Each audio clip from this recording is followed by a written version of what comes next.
I have seen too many people who are non-technical founders who have gone and struggled with, they're spending all of their time figuring out how to get something built, either with a consultant or with the outsourcing team, etc., because they think that because they're non-technical, the biggest thing they need to compensate for is the tech part of it. Nothing could be further than the truth.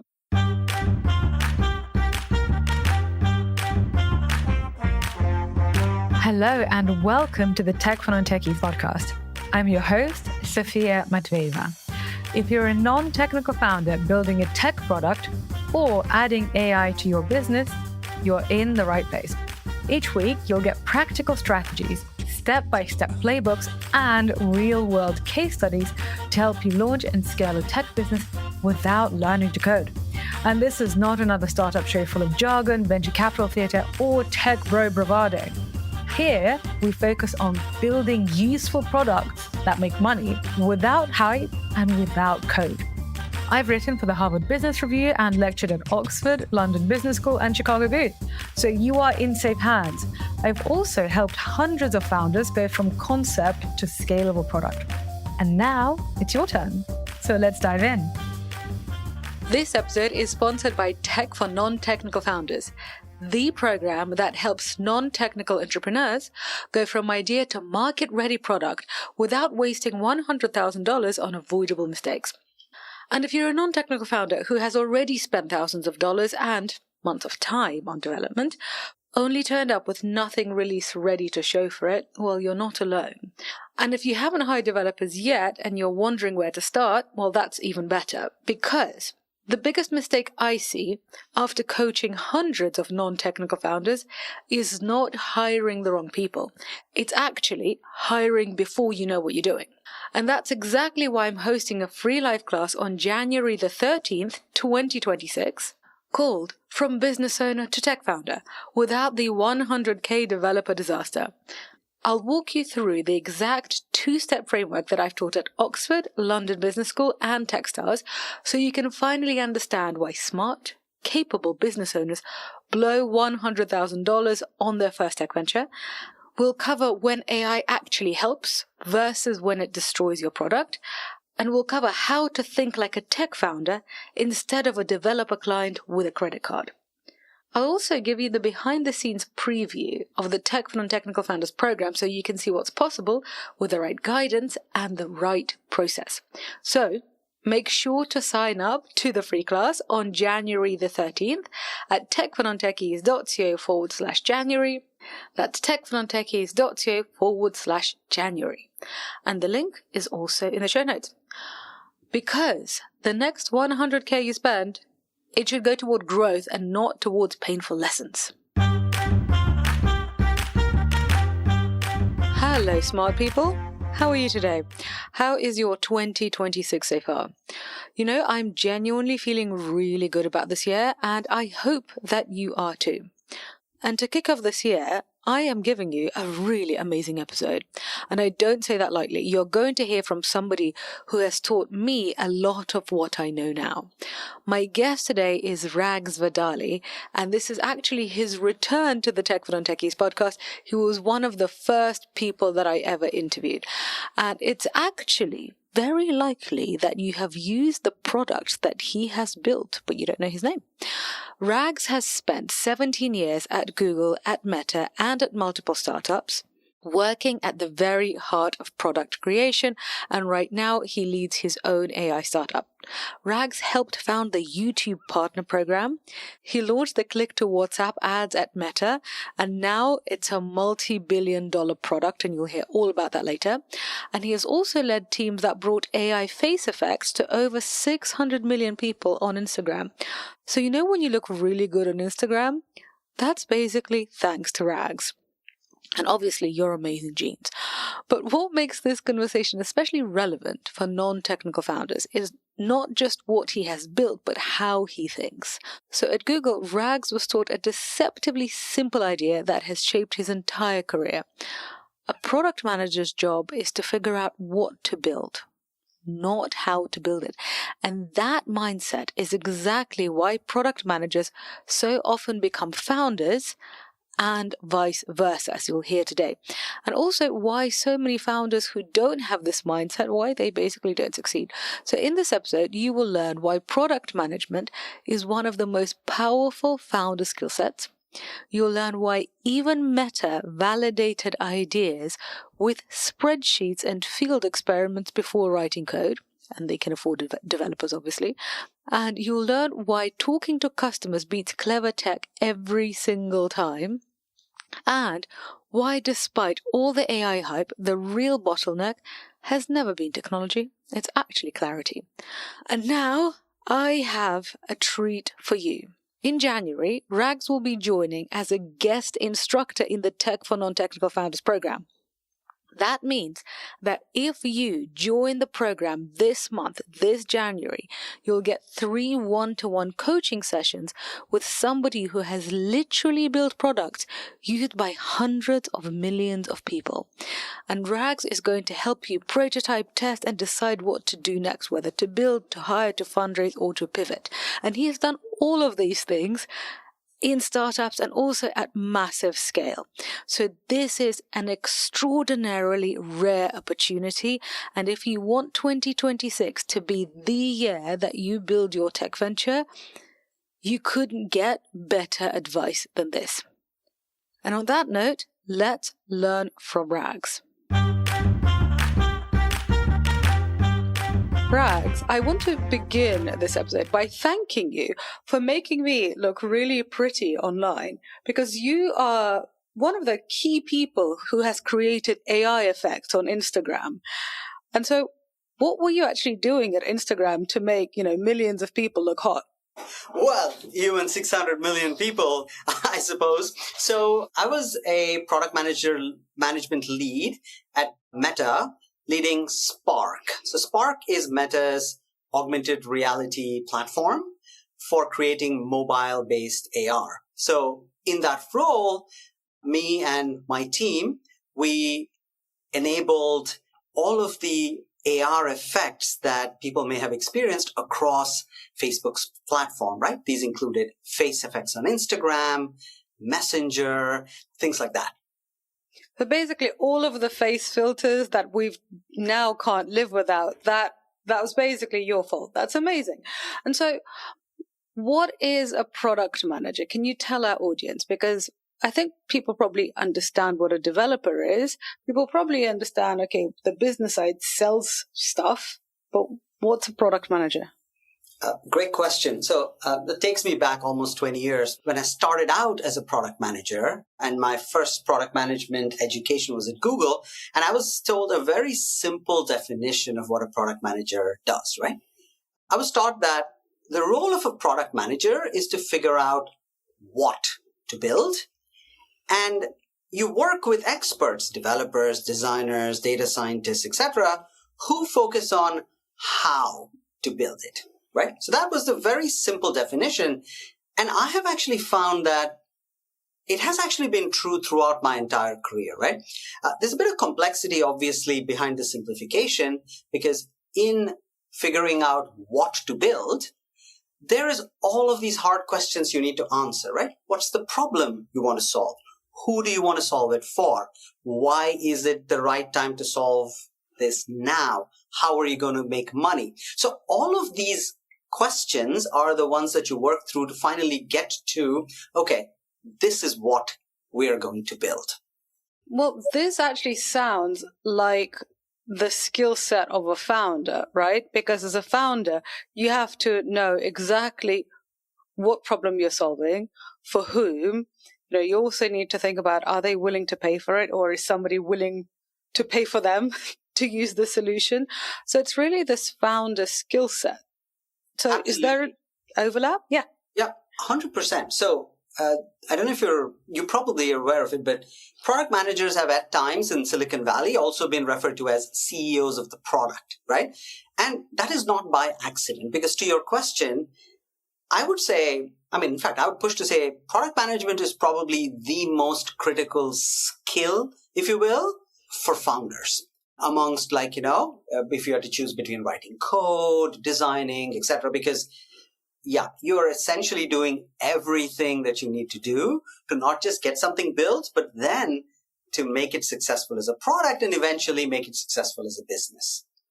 There's actually one of the things that I have noticed is that a lot of the people who have become very successful in the tech world actually started off their careers as product managers. And the two people I'm thinking of are Satya Nadella, the CEO of Microsoft, who basically rose up through the ranks as a product manager, and also Chicago Booth MBA, like the both of us, and Ben Horowitz, the co-founder of Andreessen Horowitz. And, both of these guys are like Silicon Valley royalty, right? They're billionaires. And it's interesting that, especially in Satya Nadella's case, he is leading this, huge tech company, but he rose through the ranks of product management rather than through engineering. And so why do you think that is, that once you get this skill set, yes, you can run a startup, but also it basically lets you run multi-billion-dollar companies as well? Yeah, this observation it's everywhere now, right? We can add a third name to it, Sundar Pichai at Google. Oh, him too. I didn't know that. Him too, right? The reason is that what you're doing and learning as a product manager is actually a very generalist set of skills that start from, when you think about it as a product manager, the scope you're playing with is, how do I build a product? How do I make it successful? But actually, it's the same set of skills that are applicable when you go one level higher. Okay, it's not just a product, but it's a family of products, right? How do I make this successful? All the way through to, okay, it's now a company, which is a collection of a whole set of products or platforms. And how do I make those successful? So it is a very transferable skill set from execution all the way to leadership. And I remember way back when I was actually at business school, so about to graduate from Chicago Booth, and I was thinking, do I do this startup or do I go and get a proper job in big tech? I remember one of my classmates said to me, well, you can always go and get a corporate job, like that's route is always there. But even if you do the startup and even if it fails, then essentially you'll be able to get a better job in corporate in a quicker time frame than you would if you had to just start now. And for me, that was, I think, the final push, because I was like, hang on, am I completely insane? What am I doing? But when he said that, I was like, oh, actually, heads I win, tails I win. And I wonder what it is about kind of both. So you've just explained the product management skill set, but I also think the hyper responsible skill set that you get as a founder, because, if you don't sort things out, you don't get paid. Or if you don't sort things out, your people don't get paid, which actually I think in my experience feels worse, way worse. So I think once you get both of these skill sets, even if the startup doesn't work, that startup doesn't work, then for the next one, people are willing to fund you, and the next time people are willing to hire you. And so when you were hiring product managers at Meta, did you work with former startup founders? Was that the case? Absolutely. Not everybody was a former startup founder, but actually there's an even more interesting thing that Meta would do. So Meta would acquire a lot of companies, right? And they acquire, they do a lot of acquisitions. All the big ones do.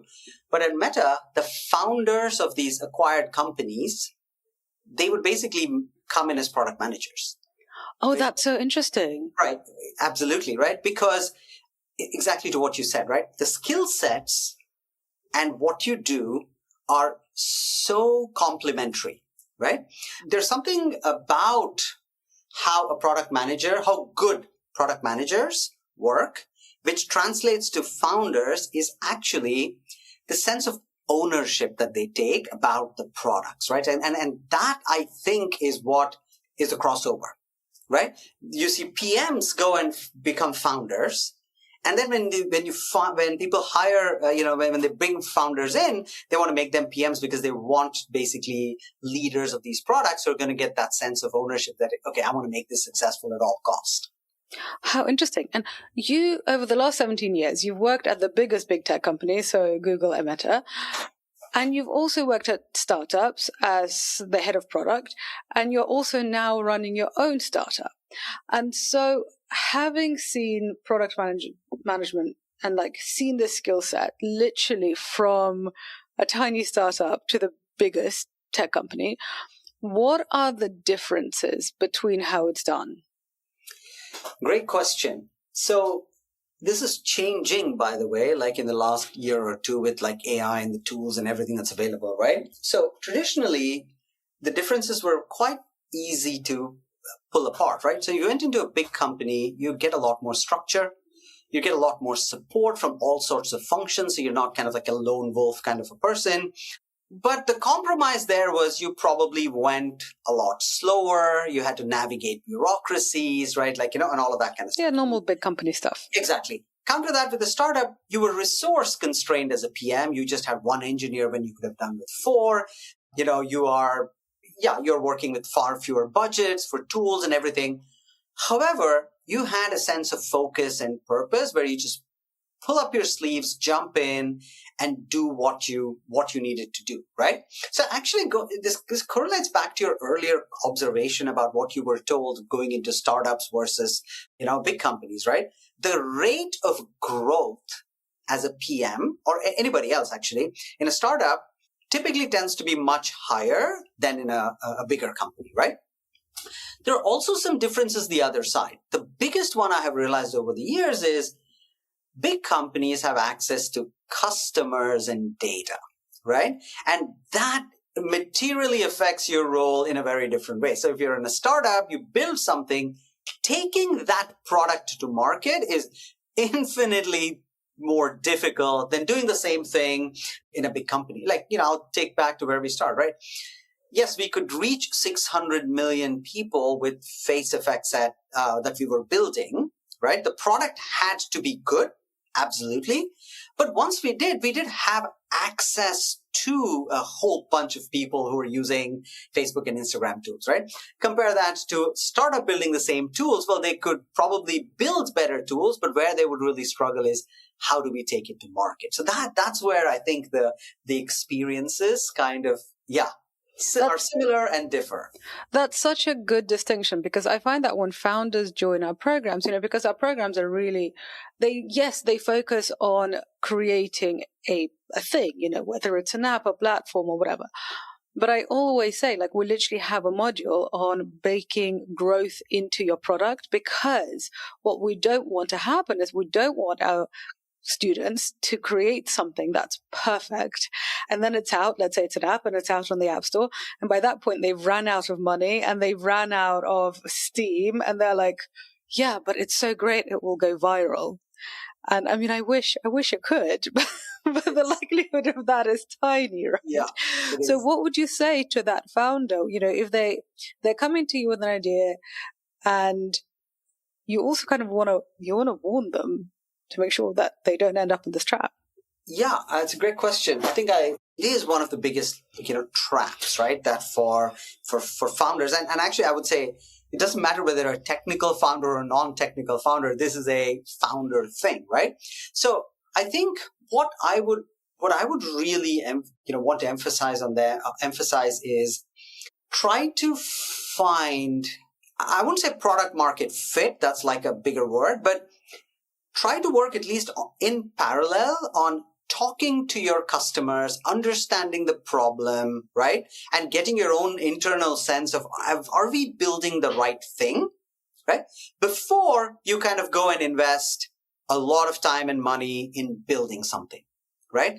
I have seen too many people who are non-technical founders who have gone and struggled with, they're spending all of their time figuring out how to get something built, either with the consultant or with the outsourcing team, etc., because they think that because they're non-technical, the biggest thing they need to compensate for is the tech part of it.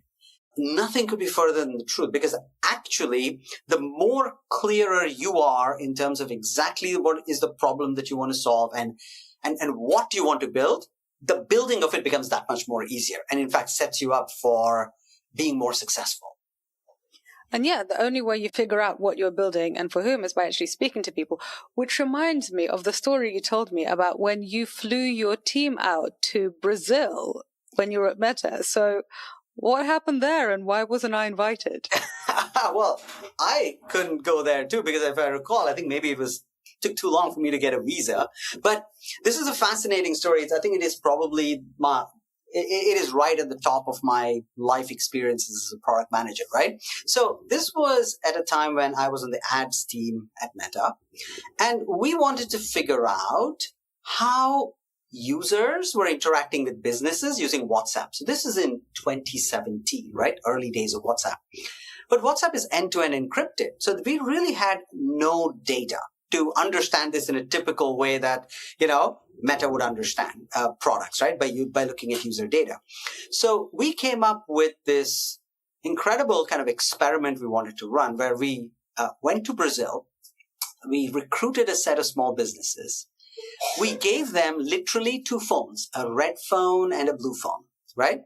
And then we basically set up and ran a whole bunch of ads with different kind of creatives, etc. Some of which these ads were targeted to users.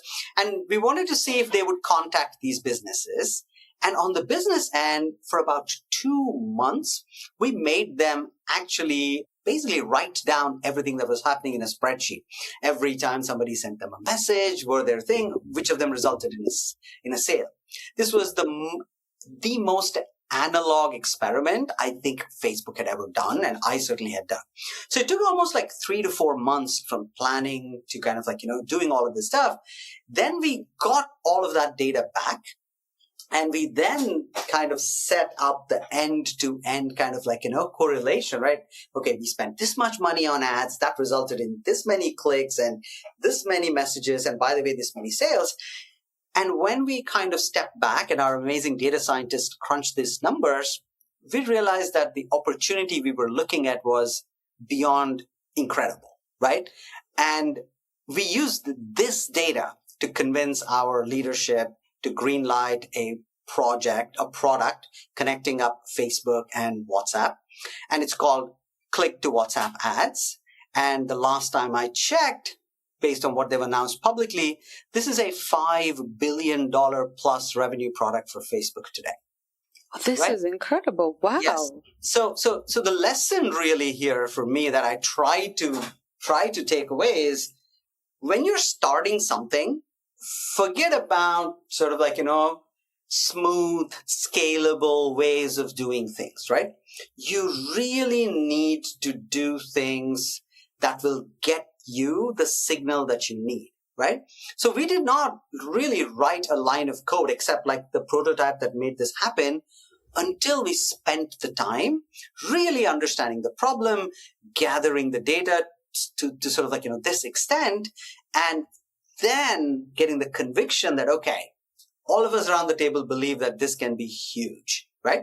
Now, just because it's huge doesn't mean that we're going to get it. And that's when the skill of the product team and everybody else came in, because then we took that and we killed it by building an absolutely amazing product. It took another 6 to 8 months. But yeah, sometimes this is what it takes. Well, I think this is such a good reminder to people who are at the start of their product journey, because, when I tell them that you need to go and speak to customers, they don't always listen to me because nobody wants to do it, because it's so much more easy. It's so much more kind of emotionally easy to sit behind your computer screen and fiddle around with things than to actually go to people and, especially if they're strangers, and ask them questions and ask them for feedback on what you're creating. But essentially, if you don't do this hand-to-hand combat, because that's really what it feels like, just going out there and kind of fighting for your dream, then it's not going to happen. And this story, I really want that to sink in, that, okay, if this is what the innovators at Meta are doing, then what excuse do you have? If, you're just working, with a few co-founders, or maybe no co-founders, you're just working with your cat. On that point, we're recording this to be out at the beginning of January. So January 2026. And we're kind of at this point where AI is a hype, but it's not, there's also some disillusionment. But given where we are in the AI hype curve and in the technology curve and in the economy, what would you say to non-technical founders? Is 2026 the year for people to go and try out their tech venture, or is it the time to really hold back? Oh, it is absolutely the time to try something. I'm proof myself. I started my entrepreneurial journey this year, right? There is no better time. And for many reasons, I think the biggest one is tying back to where we started, right? If you go back to what is product management, and if it's the difference between, okay, you need to figure out what to do, what to build, and your team is going to figure out how to build it. Well, that team is getting replaced by AI today, right? So AI can help you design. AI can help you analyze your data. But what AI cannot do, and this is what you're going to wait for, like artificial general intelligence, etc., is figure out what to build. So if you're somebody today who comes from an understanding of a problem, where you feel like, I know this problem, however you do, right? And you have that kind of spark to say, I think I can solve it, right? You're down to zero excuses today, because there are so many tools that will help you get started way faster than you could before. But not only that, once you've started, validated something, in fact, you're actually even going to able to go much farther in even building real product or even getting it built much, much cheaper. So yeah, this is actually, there has never been a better time in history, I would say, for somebody to do something on their own, because the changes that are happening are just so profound. And yet it's a period of change, right? If you look 4 years from now, all of this stuff may just stabilize. Any alpha is gone, right? So, but this is the time where you can come and do amazing things. So I would just encourage people, if you're thinking about it, it's time to pull the trigger. So strike while the iron is hot. Indeed. What an amazing way to start 2026. Thank you very much, Rags. Yeah. Thank you, Sophia, for having me. So there you have it. If there's one thing I want you to take away from this conversation, it is this. The hardest part of building a tech venture is not the technology. It's knowing what to build, for whom and why. That's what Rags has been doing his entire career, from Google to Meta to startups, and that's why product thinking is such a powerful skill for founders. Now, if you are listening to this and thinking, okay, I want to do this properly, then I'm inviting you to our free class, From Business Owner to Tech Founder Without the $100,000 Developer Disaster. And that's happening on January the 13th, 2026. And you can sign up at techfornontechies.co/January. That's techfornontechies.co/January, or via the link in the show notes. And then, for those of you who actually want real support from Rags, so you execute and you make your tech vision a reality in 2026, then enrollment for the Tech for Non-Technical Founders program opens from January the 13th to January the 20th. Spots are intentionally limited because we want to make sure that every founder in the program gets meaningful time getting one-on-one coaching from Rags, and you're going to get 3 one-on-one coaching sessions with him, and each session is going to help you prototype, test, and decide on your next move, so whether to build, whether to hire, whether to fundraise, or to pivot. So if you want 2026 to be the year you stop thinking about your tech idea and actually build it, there literally is no better opportunity than this. So make sure to join the free class, because that's when we'll also tell you about how to enroll in the program. And on that note, thank you very much for listening, my dear smart person, and I shall be back in your delightful smart ears next week. Ciao!